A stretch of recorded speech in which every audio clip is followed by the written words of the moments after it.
Good morning and welcome to 15 Days of Hope. John 15 might be one of my most favorite passages, but it hasn't always been. There have been years of my life where I have completely glazed over it, and it wasn't until the Holy Spirit started revealing to me the joy, power, and necessity of abiding in Jesus that I started to see how beautiful that passage was. He illuminated it for me. He breathed life into it, and then I just wanted to live in that passage all the time. In John 15, Jesus says this, "Remain in me as I also remain in you. No branch can bear fruit by itself, it must remain in the vine. Neither can you bear fruit unless you remain in me. I am the vine, you are the branches. If you remain in me and I in you, you will bear much fruit. Apart from me, you can do nothing." In Jesus' metaphor, you and I represent branches and he represents the vine. Like a branch must remain in the vine in order to produce fruit, Jesus says you and I must remain in him. Another word for remaining is abiding. We don't use the word abiding a lot. Some would call it dwelling. Some people would call this, and Diane did a Devo on it many weeks ago, some would call it practicing the presence of God. Dallas Willard says our part in doing this is to direct and redirect our minds constantly to God. So Jesus says, I am the vine and you are the branches. If you remain in me and I in you, you will bear much fruit. Apart from me, you can do nothing. In his book, The True Vine, Andrew Murray says this, we can learn 4 lessons from looking closely at the branch and the vine. He says the first lesson is the lesson of entire consecration. Secondly, the lesson we learn is the perfect conformity, the lesson of absolute dependence, and lastly, the lesson of undoubting confidence. Now that was a lot that I just threw at you so early in the morning, but the branch and the vine have so much to teach us, so I want to walk through each for us this morning.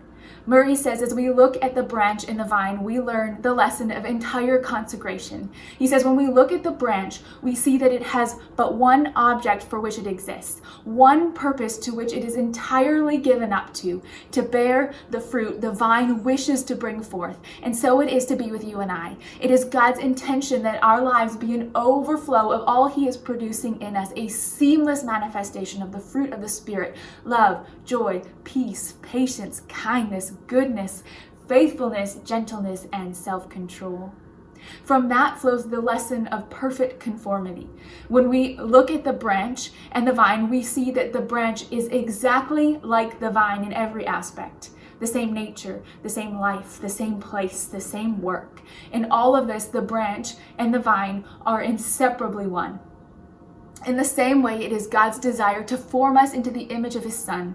Like the branches to the vine, we are to grow to be like Jesus in every aspect, the same nature, the same life, the same place, and the same work. From that flows the lesson of absolute dependence.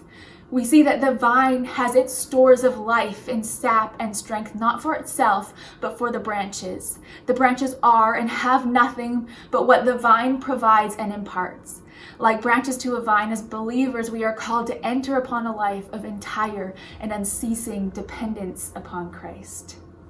In light of this, we learn the last lesson, which is the lesson of undoubting confidence, which reveals to us the branch has no care. The vine provides all it has but to yield itself and receive. And our relationship with Jesus is to be the same. Jesus says, if you remain in me and I in you, you will bear much fruit. Apart from me, you can do nothing. Remaining can be difficult for us because we don't always like to be branches attached to the vine. Often we want to plant ourselves in anything other than Jesus and try to produce fruit in our own lives. So instead of consecration, dedicating ourselves to God and all he wants to produce in us, we choose our own way and we choose our own wills. We are called to be branches. Instead of desiring conformity, participating in Jesus' nature, we choose to look like this world. We are called to be branches. Instead of dependence, receiving all we need from Jesus, we resort to self-sufficiency and we are called to be branches. Instead of undoubting confidence, yielding ourselves and receiving from Jesus, we grit our teeth and we strive and we strain. We are called to be branches. We need to learn to remain. To finish his earlier quote, Dallas Willard says, "In the early time of our practicing, learning to remain, we may well be challenged by our burdensome habits of dwelling on things less than God. But these are habits." He says, "They're not the law of gravity, and they can be broken. A new grace-filled habit will replace the former ones as we take intentional steps towards keeping God before us." So let's ask that the Holy Spirit would form us into branches. I encourage you to work through the following prayer prompts. Read John 15. Pray that your habits of dwelling on things less than God would be broken.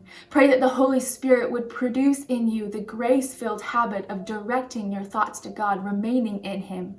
And then pray through each of the 4 lessons we learned about this morning. The lesson of consecration. Pray that you would exist to bear the fruit Jesus wishes to bring forth in you. The lesson of conformity. Pray that as you remain in the vine, you would be conformed into the image of Jesus. The lesson of absolute dependence. Pray that you would learn to live a life of entire and unceasing dependence upon Jesus instead of depending on other things. And lastly, the lesson of undoubting confidence. Pray that you would yield yourself to Jesus and receive. Thanks so much for joining us this morning. We look forward to seeing you tomorrow.